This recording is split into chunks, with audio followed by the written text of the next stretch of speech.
All right, welcome everyone to this first little discussion on sneakers and just sneaker investment in general that we're trying to do here. Let's see if we can get it as the number one rated podcast.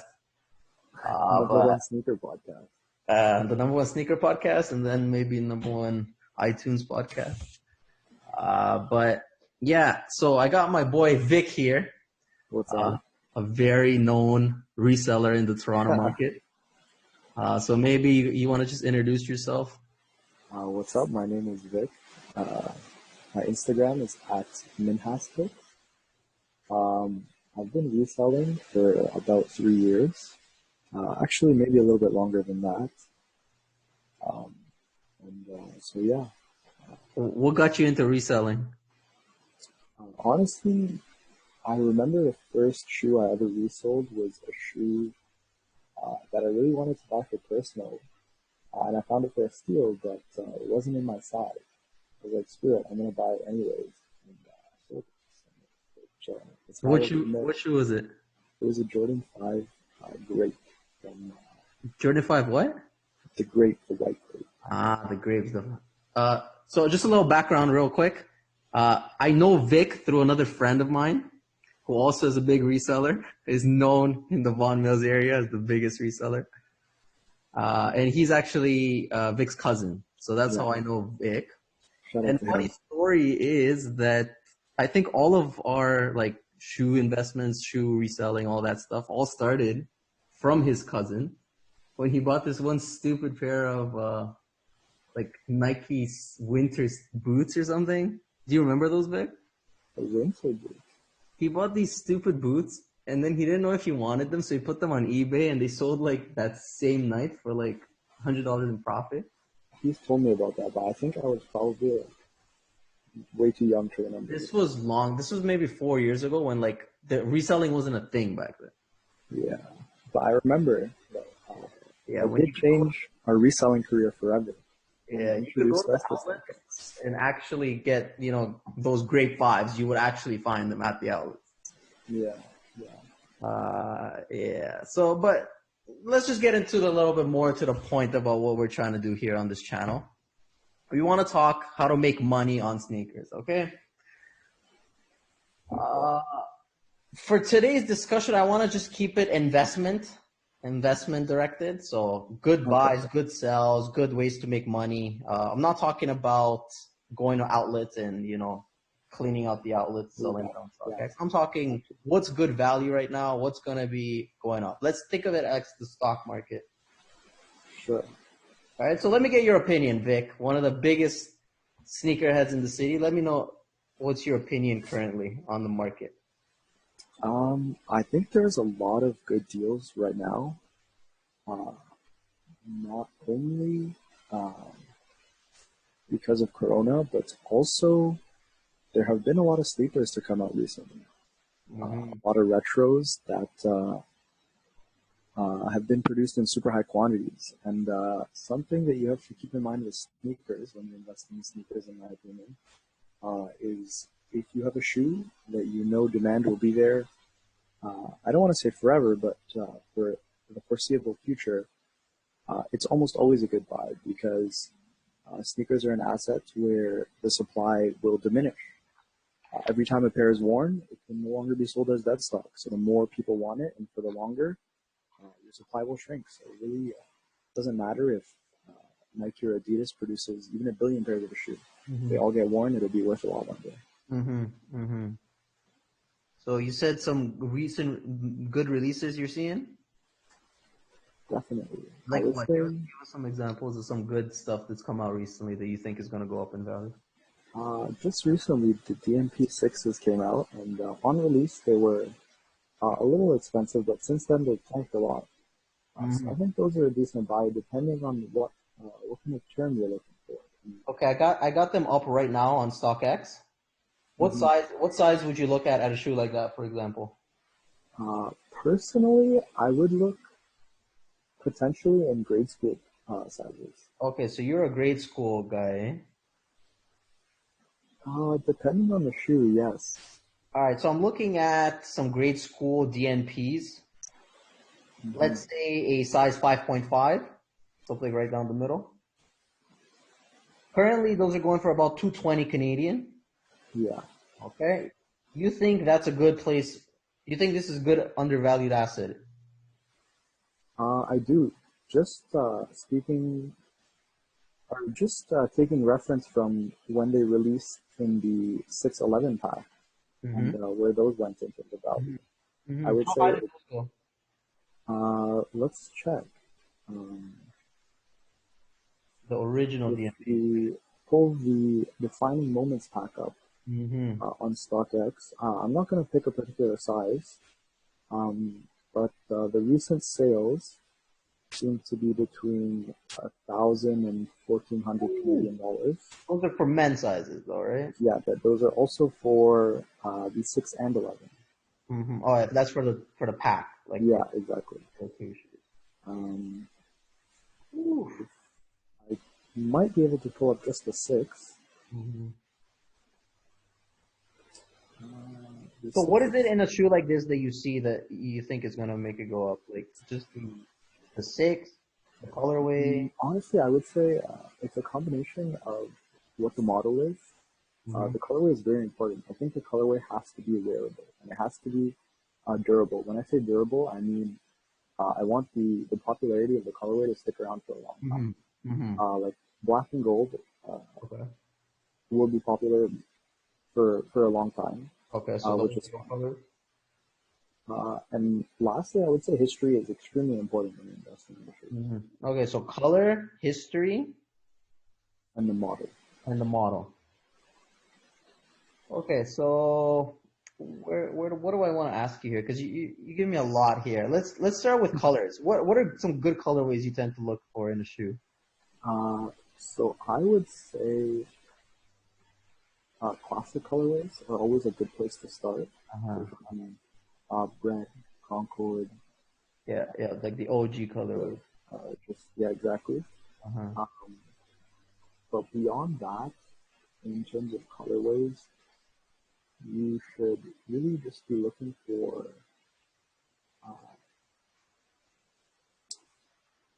something that sticks to the way the shoe is designed. Like, I'll give you a good example.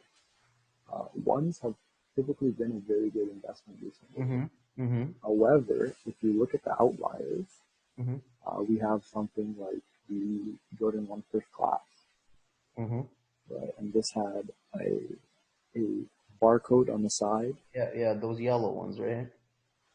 Yeah, it was just super out of the ordinary and not very wearable. Okay, so the wearable colors, the blacks, the whites, the colors that you can match with easily, and the OGs. Yeah, don't get me wrong. Don't be scared of colors like purple or blue or things that are not so plain, but just be weary of something that could be seen as weird in about a year. So. And I guess to some degree it matters on the shoe, right? On some shoe, one color might be very like highly coveted. On another shoe, it might be like, because they call them bricks, right? Yeah. Okay, so you said ones. Ones are really popular. I can vouch for that. As a somewhat sneaker investor, I have quite a bit of ones in my little portfolio. But aside from ones, everyone knows ones are a good investment, right? They tend to just always go up, almost all good colorways. What are some other Jordans you think are good investments, like based on the number? I would say the most popular models are also the best models to invest in. So ones, threes, fours. Ones, threes, fours. 11s and 12s. 11s and 12s. And then you can start to get into like 6s and 13s if you're comfortable. But the first couple were better. And why do you think it's those specific Jordans that are sort of demanding the big bucks these days? So it's a mix between the stories behind the shoe and the history about when it came out. So ones are the first Jordan that that was made. which is why people are really attracted to it. Mm-hmm. And then you have something like the 12. The 12 has a bunch of crazy stories attached to it. Probably one of the better known ones is the flu game story, Mm-hmm. where Jordan pulled out a crazy game when he had the stomach flu and he was wearing. Mm-hmm. So a lot of it has to do with like the story behind each shoe, right? 100%. All right. So for a lot of you guys out there, beginners, a lot of these Nike products that they put out with, they try to attach a nice story to them, especially these days.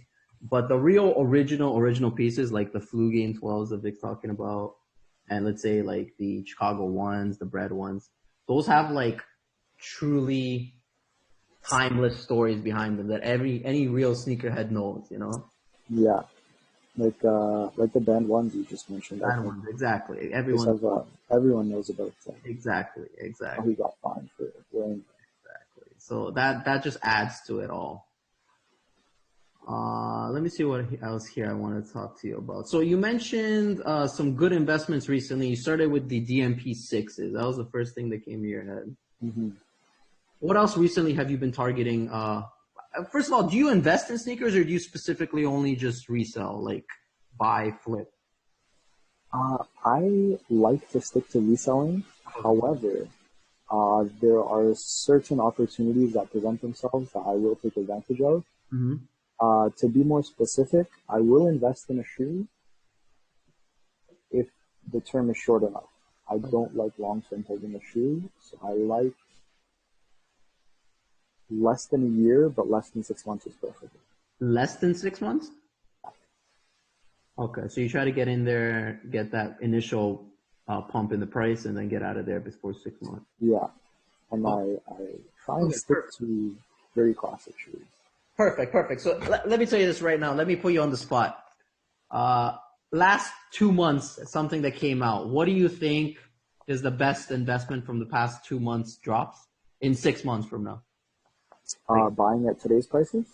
Let's say by today's prices. What recent drop do you think will do best in next 6 months? Like what have you invested in the past? So let me break down my thoughts for you. So I'm actually going to make this decision on the podcast. So if you open up the StockX app Okay. and sort by most popular, immediately you're greeted by 3 Jordans, the Corporal ones, the DMP6s, and the Fire Red 5s. And then you have some Yeezys that follow. Now, typically, I don't like to invest in Adidas because there is little to no history, and Adidas is very well known for their restock. Mm-hmm. They do restock a lot of stuff. Yeah, and so explain to the users why the restock is not something you want as an investor. So a restock. So for those of you who don't know, a restock is when a company releases a shoe for the second time, and what this does is it puts a lot more pairs in everyone's hands, and ultimately, if you made a very good investing decision and your shoe is going to be popular for a long time, this won't set you back ROI wise. However, it'll make your term much longer. You'll have to wait much longer for there to be less pairs on the market, which is something I don't like. I like to have my money constantly flipping. I think the perfect example for why restocks suck and why Adidas kind of is not the brand to invest in these days is those initial zebras. If you remember the initial zebras, Vic. 100%. Even the yellow zebras that you stock. Remember how much they were going for before, like initially?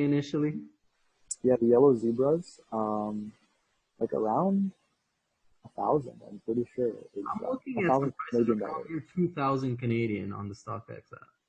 Like there might be a few early sales that are pretty crazy. Initial drop was in 2017, February 25th. By May, like a couple of days later, it was at 2 Gs. People were paying 2,000 Canadian dollars for a size 9.5. For the original zebras or the yellow zebras? The original ones. Oh yeah, those ones were quite an interesting drop. They were super limited.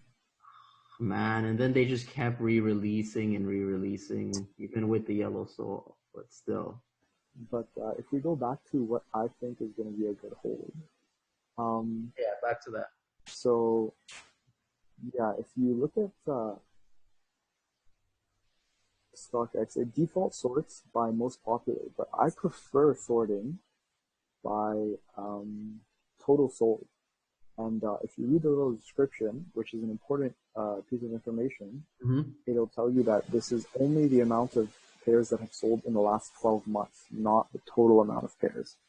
So this will kind of show you what the most popular shoes are year to date.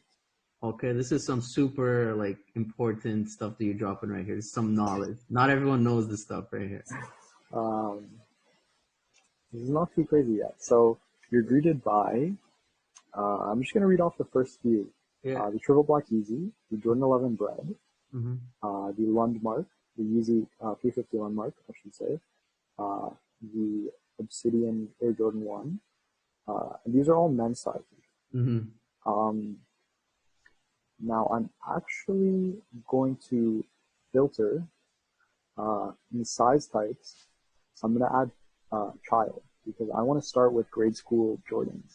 Mm-hmm. So what this will do is they'll only show you shoes that are marked as a children's shoe.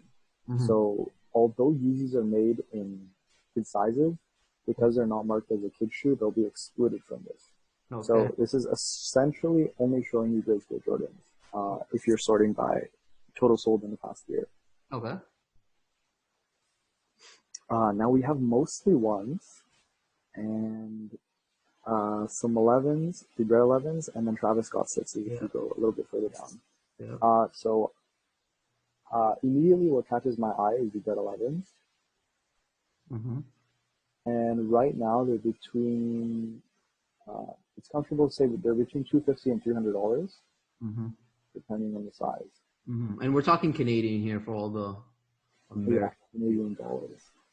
So they've sold 10,000 units in the past year. However, they only released about 5 months ago, 5.5 months ago. Yeah, right around the Christmas time. Yeah, exactly. Mm-hmm. I think this is a good buy for a few reasons. So it is the fifth most popular grade school shoe year to date, and it's only been around for 5 months, which is a very good sign. Okay. Um, we also see that it has been popular before. Every time the shoe has released, it has been super popular. Mm-hmm. And I'm actually going to make reference to what the older model did and how it did in terms of investment, Okay. like the previous release. Yeah, yeah. To say. So if you look at the 2012 grade schools, even now that there's a new pair, the most recent sales are between $400 and $500 Canadian. But if we go to before they were re-released, sales are more consistently around $500. 500? Yeah, 500 Canadian. Uh-huh. And right now they're saying for between 250 and 300. Yeah, so the 2012 release of the grade school Mm-hmm. peaked around 500, Mm-hmm. and right now the new release is around 220 to 500, 220 to 300. Okay, so it's at 220 to 3. Where do you see it getting in 6 months? In 6 months, I could see this being a $300 shoe, 300 for the 220 sizes, Uh-huh. and about 380 for the $300 sizes. Okay, so that's about a 26% ROI based on my quick calculations here. So let's call it 25%. Mm-hmm. Okay, is that the type of numbers you're usually targeting? 25% in about 6 months? I would say for this shoe, it's acceptable because it's a very safe shoe to invest in. I feel comfortable investing in the shoe because I'm confident that it won't restock. Mm-hmm. I'm confident that it'll do very well long term.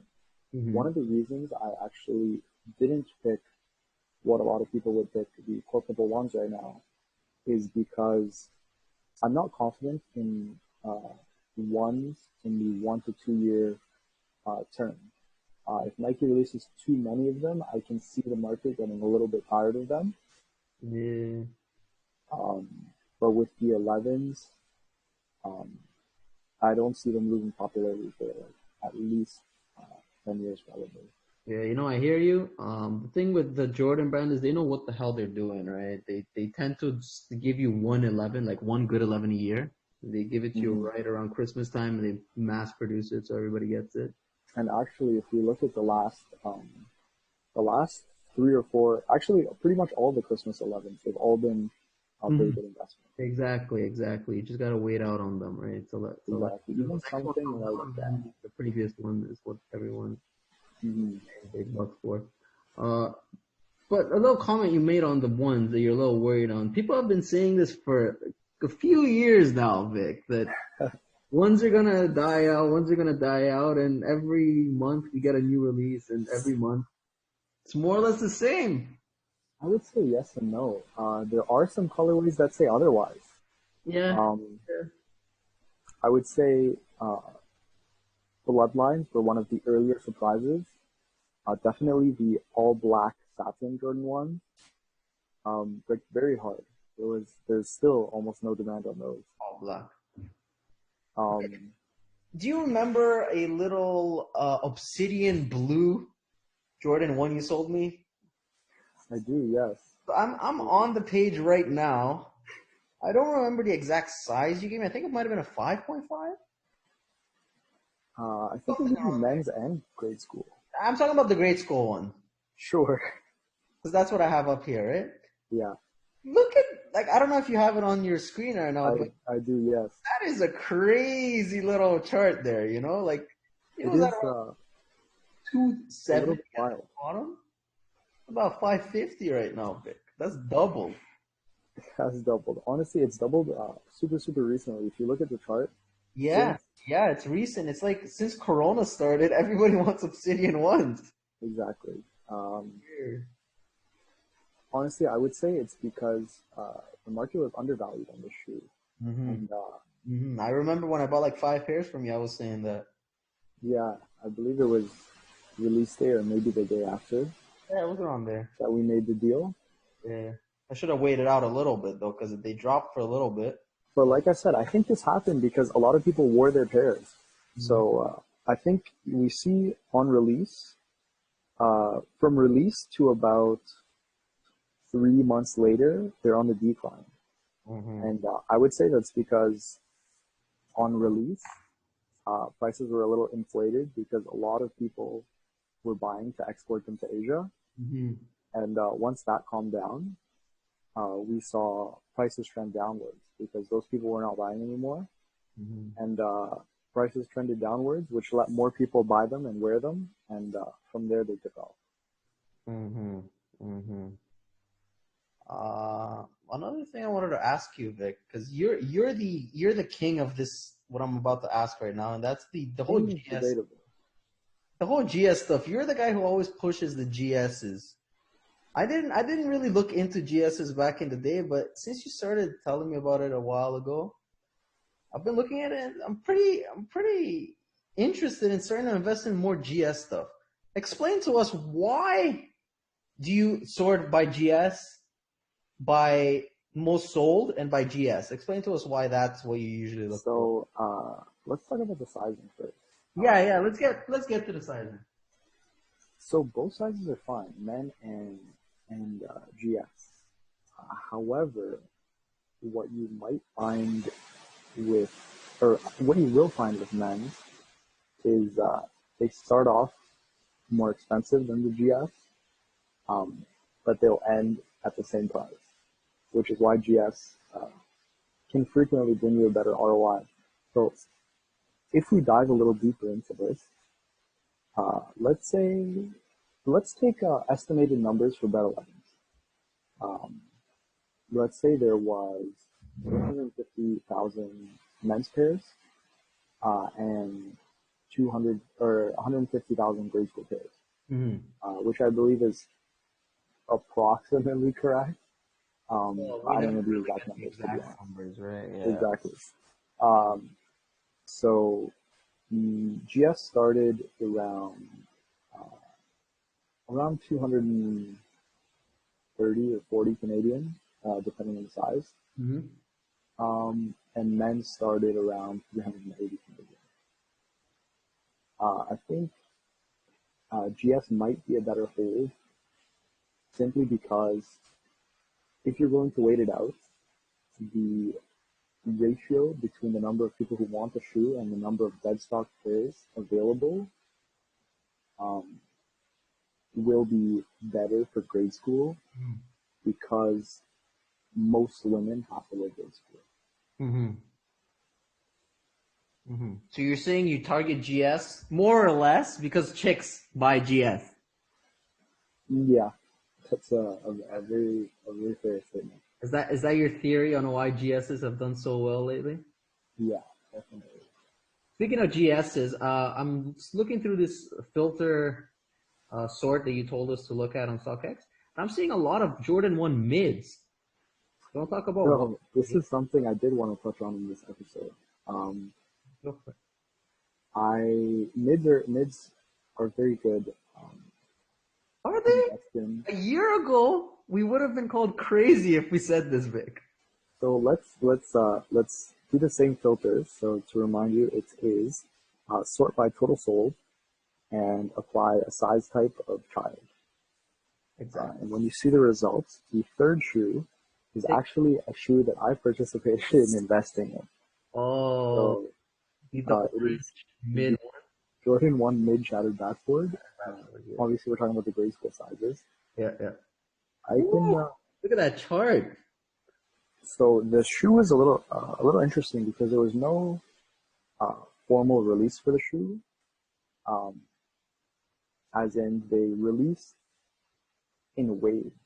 Uh, I believe this was due to some issues in Nike production. Mm-hmm. Regardless, though, I would say at least Canadian Foot Lockers probably got the shoe 2 to 3 different times, Mm-hmm. which is why you see in the beginning they start off around 190 or $200, Yep. you tank to about 130. So when a majority of the pairs were coming out, they were around 130. And I remember I drove around the city and probably bought about 100 pairs. 100 pairs of mid Jordan 1. Yes, yeah, I did do that. Now, a lot of them were sold the same day to fill an order I had, Mm-hmm. but I did have some leftovers, and I felt very comfortable holding them. Whew. And you got you're talking about you're buying these for retail. Yes, I was. And actually, they were a very easy cop retail. I think.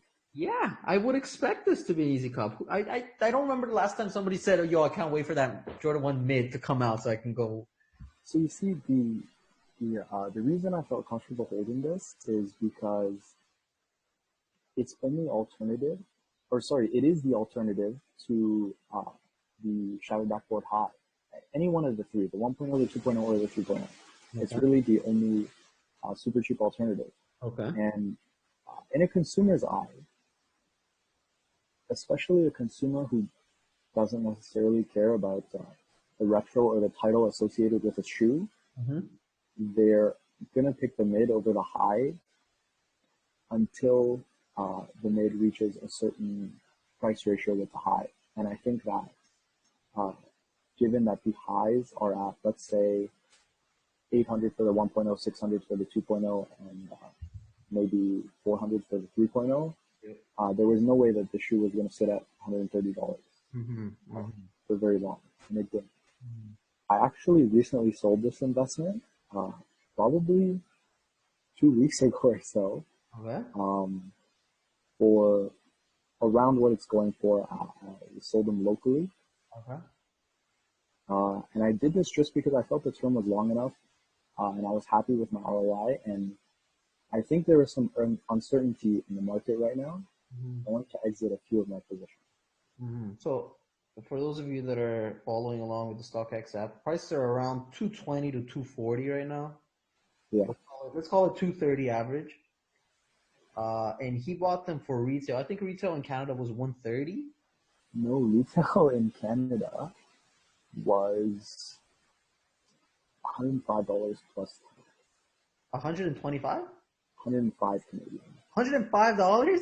Yeah. So we actually beat the U.S. in the retail. So the U.S. retail was 100 US dollars, which Yeah, converts yeah. to at the time it would have converted to about 132 Canadian.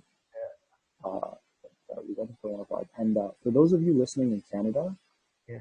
our grade school retail is very, very skewed. This is Yeah, I something did not know this, Vic. I did not. I will never tell another reseller this. Well, we're only airing it out to the world, right? But for those of you who watched the first Or should episode, I cut this part out? secrets, we'll see. Um, We'll see if it makes. let's take the bread 11s, for example, on the grade school pairs. Retail in the US was 180 US dollars, which converts to about, let's talk about the conversion rate at the time because it's a little bit different now. The conversion rate at the time would convert it to about 240 Canadian. Mm-hmm. Retail in Canada was 200 Canadian. Ooh, Right away, you have almost a 20% discount. this is why you've been targeting GSs so much. Exactly. So if you're copying at retail in Canada, you can get some crazy ROIs in GS because you're Yeah, getting. I just ran the numbers. In 6 months, you did a 120% ROI On the Jordan 1. on those mid shattered backboards. Yeah. Um, but yeah, like on the Bread 11s, I would say no one was buying GS, um, or not many resellers were buying GS, even for retail. And in the US, that was the case because retail was quite close to what they were worth. Yeah, yeah. But in Canada, people just assumed that because no one in the US was buying for retail, it wasn't worth it for us. Mm-hmm. But I would say basically no one checked and no one did the numbers. Our cost was honestly below StockX payout. Yeah, yeah. It was very, very easy to walk through malls, get a lot of pairs, and sell them the same day. Mm-hmm. And for those of you that pay taxes, I know GSs are actually, at least in Ontario, where we are, I think they're taxed at a different bracket, right? They're like at 6 or 7%. 5%. 5%, yeah, because it's a kid's apparel, right? So it doesn't get taxed at the full 13. It just gives you more room for profit today. But tax aside, because tax is very different in different locations, and I believe in almost all U.S. states there's no discount on this tax. Yeah. So let's not include the taxes because it just messes up our calculations. But no, one thing I wanted to touch up on was my little hypothesis on the mids, or it's not really a hypothesis, but based on what you said, do you think mids have done well due to that, not the hype beast market, but that new market it's more become people that don't know exactly like the biggest names, but they kind of want to be part of the whole sneaker culture that's popping up, and then they just kind of settle for these mids, as opposed to like the diehard fans who would never be caught dead in the mid. Definitely, definitely. So when we talk about the consumer for mids, um, I would say it is someone who is new to the sneaker game and may not know that mids are typically considered less attractive than highs, let's say. Which they are. Typically less coveted. Right? I agree they are. I'm not going to lie. Yeah. I would say that is a huge portion of the consumers. And I would say that's also a very good reason as to why you shouldn't be too concerned if they restock, which does sometimes happen with mids because of the nature that it's released. Even on the Shatter backboard, if you happen to purchase on the first small release, you purchase before a lot of restocks. But that's okay because with a shoe like the mid, a lot of your consumers will be people who don't know about shoes because the retail is so low. It can serve as an alternative to almost any Nike running shoe. So you'll have a lot of people who, let's say the shoe restocked a few more times and tanked below retail, so no one was buying for resale anymore. The shoe would have still gone up because you would have had consumers in Foot Locker buying them who don't even know what Jordans are just because they like the colorway, they like the model, and it's going to be sold. what I find very interesting about what you're saying is it's like exactly the opposite of what everyone else would even like notice. You know, I was watching some videos today, prepping for this little talk, Mm-hmm. and a lot of the people that were doing these discussions, they were saying, you know, the Travis ones have come down a little bit. They were targeting stuff like that.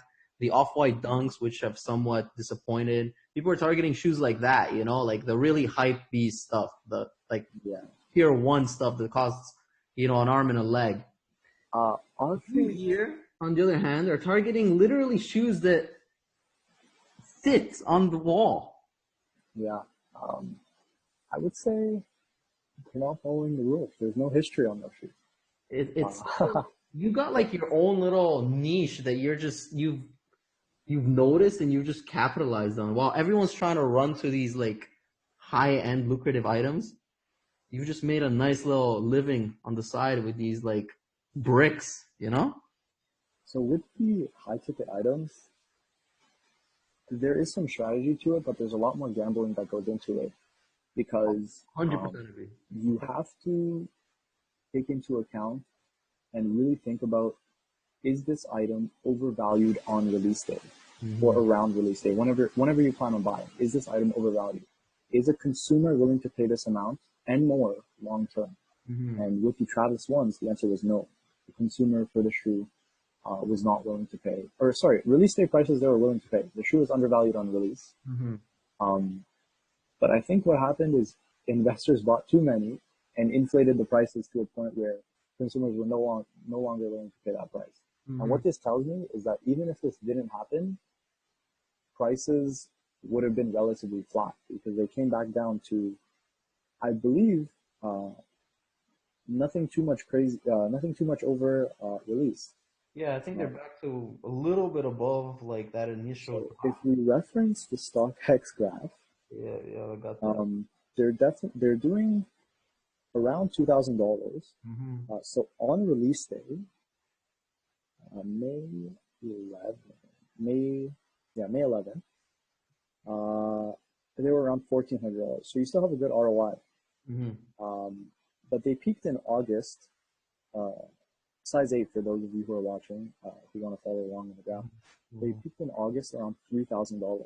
So if you bought in August, you're down 30%, 33%. 50%. And if you bought, you're down $1,000 on 2,000. Oh yeah, 30.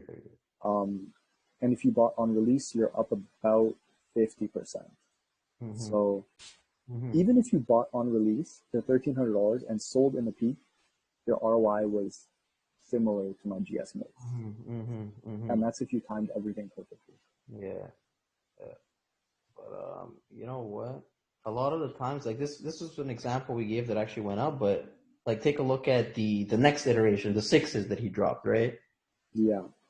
If you had done that same thing with the sixes, you'd be down money right now. A lot. So it's totally different with those super lucrative items.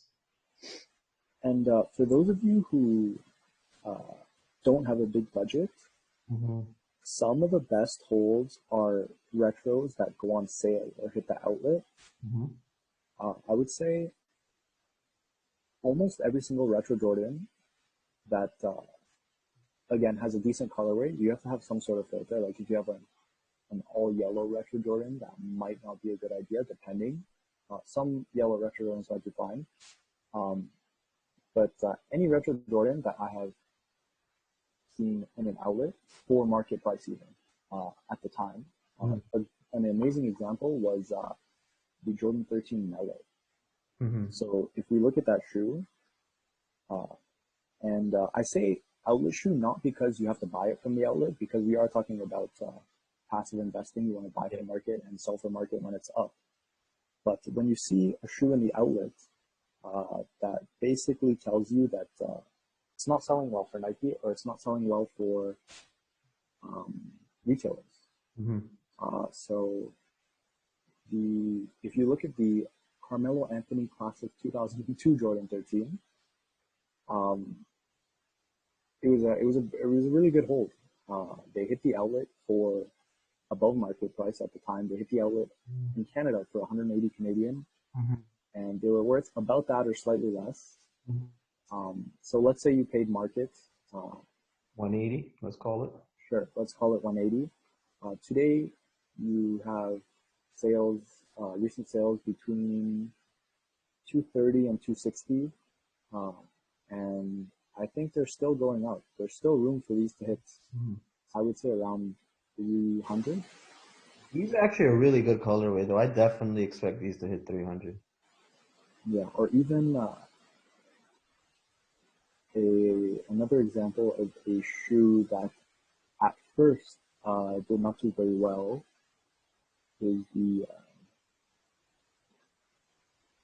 Jordan 11 low snakeskin.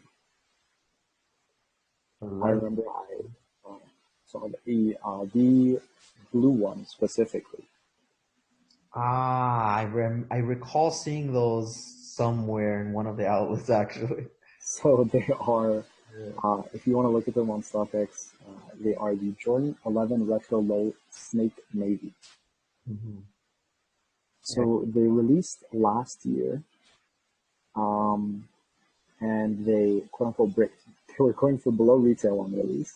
Mm-hmm. Release was April 19th of last year, and actually on release day they were doing fine, but they quickly fell to around 190 Canadian dollars, and today they're at around 300. Mm-hmm. Now I saw this shoe in the outlets and the GS version of this shoe, Mm-hmm. and both of them have incredible ROI. I think the GS is doing a little bit better in terms of ROI even than the men's. Mm-hmm. Again, that GS thing that you keep mentioning, right? Definitely, I think Nike is underproducing GS a little bit right now. Mm-hmm. Um, but be weary because on each release, they have a different ratio of what Mm-hmm. GS to men's pairs is. So that's something you definitely want to keep in mind. Mm-hmm. Mm-hmm. And obviously, it's super hard to get your hands on those numbers, but do your research. Follow sneaker news accounts um, and become friendly with Foot Locker employees. It's not hard to become friendly with a Foot Locker employee to the point where you can ask them, hey, how many of this shoe are you getting? And Mm-hmm. based on that, you can compare it to older releases and be like, oh, this shoe is going to be more limited than this shoe. Mm-hmm. Or this shoe has more grade school pairs than men's pairs. It's not going to be that great. Mm-hmm. Mm-hmm. Anyways, let me sidetrack us away from the outlet stuff because I think that's a whole different topic for a whole different day. Definitely. That's a totally different ball game. We'll definitely have to have your cousin on this podcast as well to listen on some of the. You called me the king of reselling in Toronto, but JJ definitely does it. Oh yeah. We'll wait for him. We'll do it. We'll do it again soon. But away from the outlet stuff, I want to get back to the whole sneakers as investment stuff. We're in the middle of this lockdown right now in Toronto, probably all over the world, or at least most of the world. How do you feel about what has happened with sneakers during this quarantine, and why do you think that is? So it's it's actually surprising for me what's happened because as of yet we haven't seen sales decrease too much, and we haven't really seen prices decrease too much, which is the complete opposite as to what you'd expect. Mm-hmm. Because on average, people are earning less. On average, people are spending less. However, um, and I don't really want to get into economics because that's not what this podcast is about. Yeah. But I think in North America, governments are doing a very good job of keeping consumer confidence high and keeping people comfortable, which I think is helping prices stay where they were. Mm-hmm. But Those with stimulus that being said, checks, say that again. the stimulus checks coming in and going straight to stock. Exactly, precisely. Um, like I said earlier, if you're doing your research, if you're in the community, you would see on Facebook groups, on Kijiji, everywhere, people are literally saying I have an X dollar budget, stimulus check just hit. Mm-hmm. What shoes can you sell me? Mm-hmm. Mm-hmm. And these are serious posts, right? Or Yeah, they, yeah, I've seen very serious posts buying money with their, at least in Canada, the Canadian Emergency Response Fund. our little government assistance. Mm-hmm. So I think that's what's keeping prices where they are, um, and I would feel comfortable. Or sorry, I should say it's uncertain. It's very hard to say if prices will stay where they are in the foreseeable future. I would say it's almost solely dependent on what the virus does, how it spreads, and how long it lasts. Mm-hmm. So if it gets a lot worse, you suspect prices to finally start moving down as you'd expect, or? Yeah, 100%.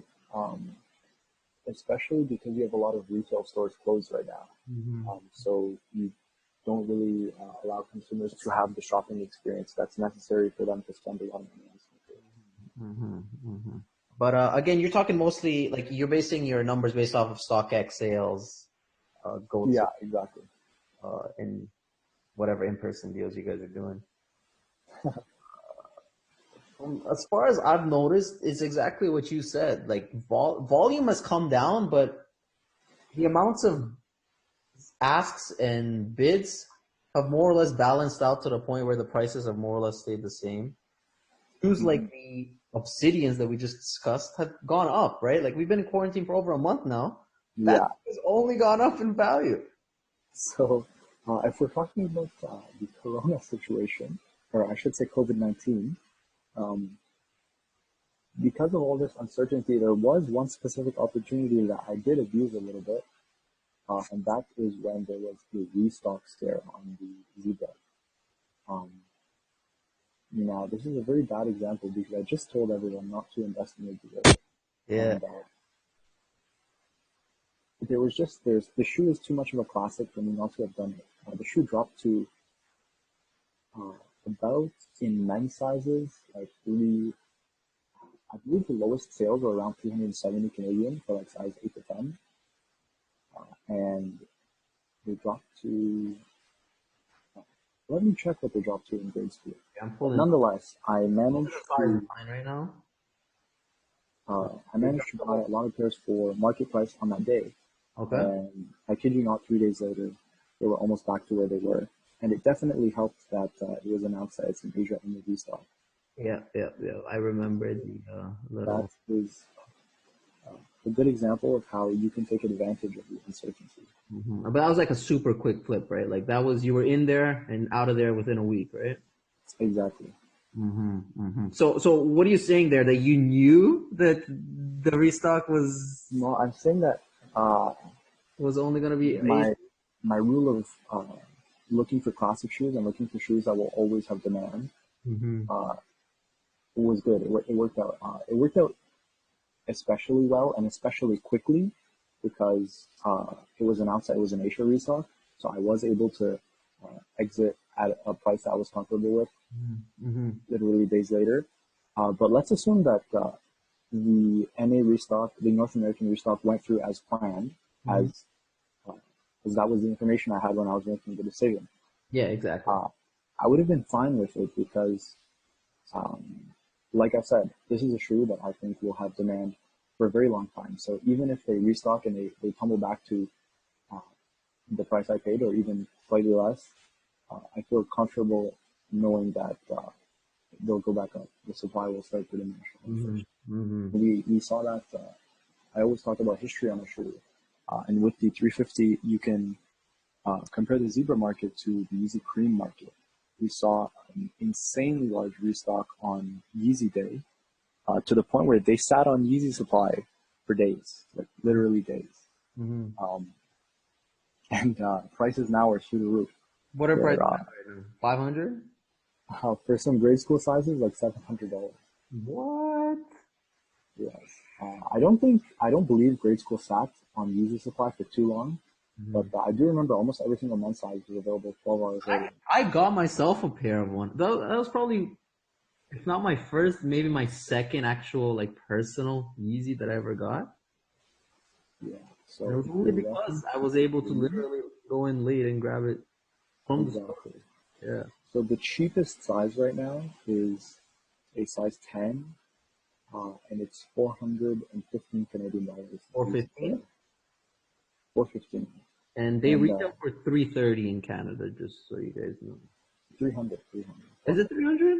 Yeah. Okay, then. My bad. And the most expensive size probably is a 6.5 right now with an $805 recent sale. Woo! So Woo! that's kind of why I felt, and the 6.5 dipped to 360 Canadian dollars Mm-hmm. in Mm-hmm. its drop. Mm-hmm. So that's some very crazy ROI. Very interesting. Interesting. So Uh, again, it all boils down to buying shoes that you know will be popular forever. This is a triple Y Yeezy P50. mhm. Um, yeah, everyone wants it. Actually, you know what? I got a perfect example for the viewers. Remember, I messaged you about a month ago with asking you about the cedars. What did you think about the cedar? Yes, you did. You did tell me that. Cedars, cinders. Friday. Cinder, you're sure right. Yeah, cinders. Yeah. And what did you tell me when I asked you about them? I told you 100% it was a good rate. Right?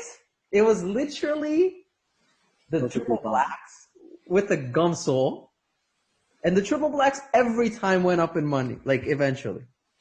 Yeah. So for those of you who are new to the sneaker market, the Triple Black released a few times. It did restock, Yeah. and it is one of the examples where Adidas kind of ruined the shoe. Not ruined, but messed with some investors um, because they restocked it. I believe it has been released 3 times total. So there was the original release and 2 restocks. Yeah, yeah. And where do you think And I that? do want to say, before we move on to another topic, that restocks are a very good place to buy a shoe. Um, Yeah, just agree. because a lot of people dump their shoes unnecessarily because the shoe restock. Yep. Because a lot of people don't get the idea that a shoe that's classic will return to whatever price it was at, no matter what, as long as it's popular for a long time. Those triple black restocks to me were the easiest money there was. 100%. That you knew the price was gonna fall like dramatically overnight, and you knew in 2 months it would be like more or less back to where they were. Like there And was no that's way a black easy would not hold value. 100%. That's an easy bet. That's a release that I definitely played with on both That's restocks. why the cinders. I told you, yo. Again, we're going all in on these. Yeah. So What do you? far, it's quite good, but I expect them to do even better than they're doing right Yep, I agree. Where do you think the triple blacks would be if they never restocked them? Like if it was just the first release and that's it. Where do you think they'd be at right now? Let's say a size 9. now. So let's take a look at where they are right now and where they started. Um, I think I do think they would be a little bit higher right now. I think in terms of like long term, the restocks don't matter. They yeah, they really don't matter. Um, I think eventually this and the cinders will both hit the Yeezy 350 bread numbers. Maybe the cinders not quite. I think these might even beat the breads at some point. Mm-hmm. Still, triple black can wear it with anything. That's just give. Exactly. That's free money to me, man. Exactly. This is a very good example of a wearable shoe. That was such an easy trade. Like we knew exactly what was gonna happen. It happened. Done. Mm-hmm. I wish we had an event like that every month. You know. So in that sense, you said earlier you don't like to target Adidas's, but in another sense, like when the opportunity is there. So the Adidas does present some very good opportunities, but Exactly. I don't like to long-term hold Adidas because then you can get the end of the stick where you're receiving the restocks and you, like I said, long term, it doesn't really affect the value of the shoe. But for me personally, because I don't like holding shoes for more than 6 months and for sure not more than 12 months, Mm-hmm. um, it ruins my exit. Mm-hmm. Mm-hmm. So all right, one last topic I got here for you before we head on out. How long have we been on here now? Almost an hour. Uh, Something we talked about like near the end of last year, early this year, was this little theory we had about the Nike Dunks and how Nike Dunks would be the thing this year. Yeah. Talk about that. How do you think that went? So obviously the prediction was correct, but me personally, I didn't invest. I don't know if you invested at that specific time. I know you have some dunks right now. I have a few, but Um, but that was really, if we decided to make that investment, that would have really been, I would have called it speculation because ultimately we were speculating in I definitely was. what what consumers would like today. And honestly, it's not always about what consumers are gonna want. It's more about what the company that you want to invest in is pushing. Hmm. And so for Nike, they decided to start pushing really hard on dunks. They did that. They've done some crazy, crazy marketing campaigns. They did some crazy collabs. They did an off-white collab. They've done collabs with They did the plenty of companies, Travises, and then they did the three off-whites. and they started releasing limited dunks again. Hmm. It's really revamped. Yeah, yeah. A specific example would be the Strange Love. The Strange Love dunks were, Let me look at those real quick. Strange Love. yeah, they were released as a Valentine's Day release. Pink ones? The pink If one? you look at release day prices, yeah, they have like a heart Yeah, in yeah. their velvet. Ooh. If you Ooh. look at release day prices, they're pretty low. Why do you think that is? Like, why do you think this Valentine's Day dunk, not only did it start at $500, when its retail is $100 American, Yeah, it not only started resale at 500, but is at 1,200, 1,300 right now, Canadian. Why do you think that is? I think people underestimated how limited the shoe was. Uh-huh. Um, So this was a so it super, was undervalued on release. Uh, this was a super limited one? it was super limited. In Okay. Toronto specifically, there was only, I want to say, three places that got them. So there's definitely not a lot of pairs. And also, if you look historically, dunks that are attached to a special day do very well. Halloween dunks do amazing. Um, Mm-hmm. Valentine's Day dunks do well. Mm-hmm. Easter dunks do well. Um, so that's something that could have potentially indicated to you on release that this is a very good buy. Mm-hmm. Mm-hmm. Yeah, I hadn't even heard about those, so clearly they were kind of exclusive. But like even more recently, like just the other month, I think we had the Kentuckys and the Syracuses, right? Like just Hmm. straightforward dunk, like single color blocking, right? Just all, Exactly. This is exactly what and I'm yet, talking about when I say wearable colorways. in a month, in the middle of a pandemic, these things are up what 30%? I wouldn't say 30%, but actually, if you buy at the right time, 30%, yeah, you're right. If you bought it on release, Yeah, yeah. So, well, why do you think that is? Like a basic dunk in a non-limited edition colorway.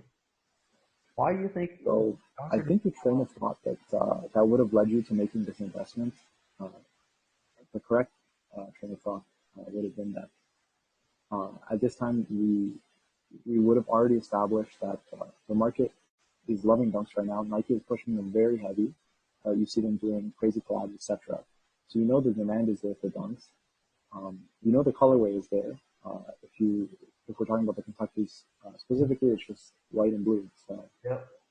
classic, and that's kind of where the investment uh, idea just started. And then you kind of think about is the shoe over or undervalued? Retail was quite low, as it Yeah. is for all dunks. Yeah. Exactly. So that is kind of a hard decision to make.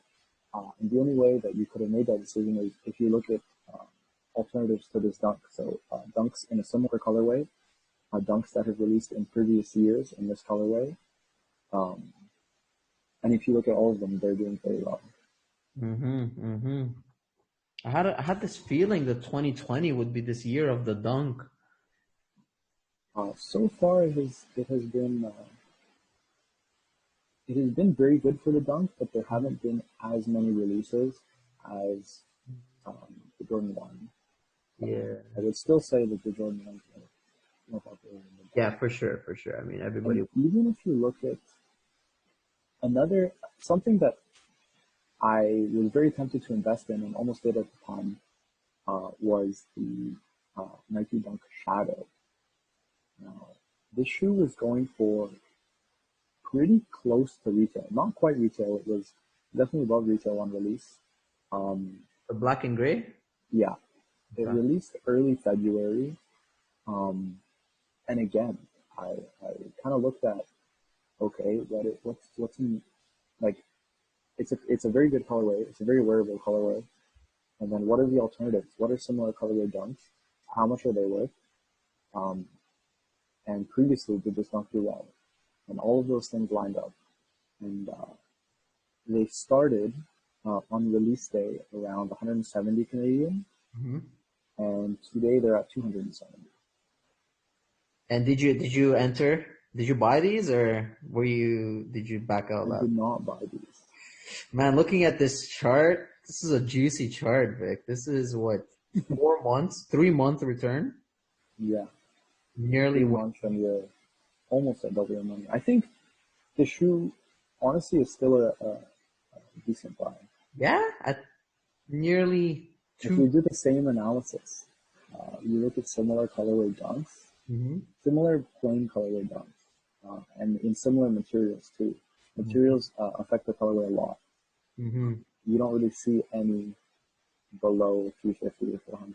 Mm-hmm. Mm-hmm. Who do you think are buying all these dunks? Do you think it's skateboarders, or do you think it's more like the I sneakerhead? think a lot of people are buying it for lifestyle, Yeah, daily wear. it's such a basic shoe, you know. But when you really think about it, so is the Jordan 1. Even like so is a lot of the Jordan. Very basic. Mm-hmm. Mm-hmm. I actually used to hate the ones growing up, but I don't know, since the whole hype thing started. I jumped on, on the bandwagon. But yeah, man, like perfect example of like a random little shadow dunk. I've never even heard of this. If this was at the store, I probably wouldn't even notice it, But These did sit retail in a few places in Toronto, but that's not something that I want to take into account this episode because we're talking about buying for market. The yeah, market was above retail yeah, on we'll release. discuss that in another episode. And, honestly, that's why I didn't enter this market Yeah, yeah, because, like I said, I tend to shy away from investing in sneakers. yeah. Well, still, we got to get everyone's opinion on these things on here. Hear different sides of the same of the argument. All right, finishing it off. Let me put you on the spot. Uh, name me some investment shoe, and then next time we do one of these podcasts, let's see how much of ROI you could have made on it. So putting you Let's on the say to spot. invest in today. We have no clue when we're gonna do this again. Maybe tomorrow, maybe a month from now. Tell me one shoe right now I should buy, and we will get back to it next time we get on this call and see how you've done. I'm going to give you a very Tell me the exact shoe, the exact size, and I will go on it right now on StockX, and we'll keep the, let's say, the ask price in mind. okay. Let's pretend we buy Let's pretend. the Jordan 1 mid Chicago Black Toe grade school. Jordan 1 mid Yeah, Chicago Black Toe grade school. Chicago black toe. Yeah. Okay, I got it on my screen. I'm going to tell you to buy a. I'm just going to give you a size range because they're all similar in price. Pick a size. Give us an exact size. Okay, let's buy a 6.5. Okay. So buy it now price in Canadian dollars is 140. Yep, that's what I'm looking at. And next time we do Is the it your pick? podcast, this is my pick. This is my pick. You came with it that quick. Yeah. Damn, you had that ready in the back of your mind, eh? Yeah, honestly, it's because it's a shoe I looked at earlier. I'd say about last week. I think it's pretty solid. And it fits a lot of those criteria you mentioned earlier, right? GS, Jordan 1, color blocking is like basically the bread toe. This is basically, according to your theory, the bread toe alternative. I believe so. I'm gonna double check the color blocking now. It's very similar to the bread toe, but the black and red are a little switched. Yeah, it's like the Chicago meets a black toe. Yeah, it's the Chicago black toe, yeah. And it's mid, so. But yeah, I would say this is undervalued. All right, interesting. 140 Canadian, size 6.5 today. Let's see what this is at next time you come on here, okay? All right, man. All right, take care. Thank you for having me. One final time, you want to drop your social media and all that stuff for those of us? For anyone who made it to the end, my Instagram is at Minhaskicks, so it's MINHASKICKI. Okay. Shoot me a DM there, and I'll be sure to hook it up with some good information if you say that you came from. Yeah. Especially anyone local in Toronto that's buys, sells just in the sneaker game, make sure you hit them up. If you're local in Toronto and you listen to a podcast, I want to meet you. Shoot me a DM. And you probably know him already, chances are. But if you don't, get up on him. He's super nice to deal with. I've purchased with him many times before, done business with him many times before. Thank you guys have nothing to worry about. Not that my word is any super gold or anything, but I can vouch for it. But yeah, thanks for coming on. No worries. Episode 1 to many more, Yeah. All right, guys. Okay. Take care. Stay safe.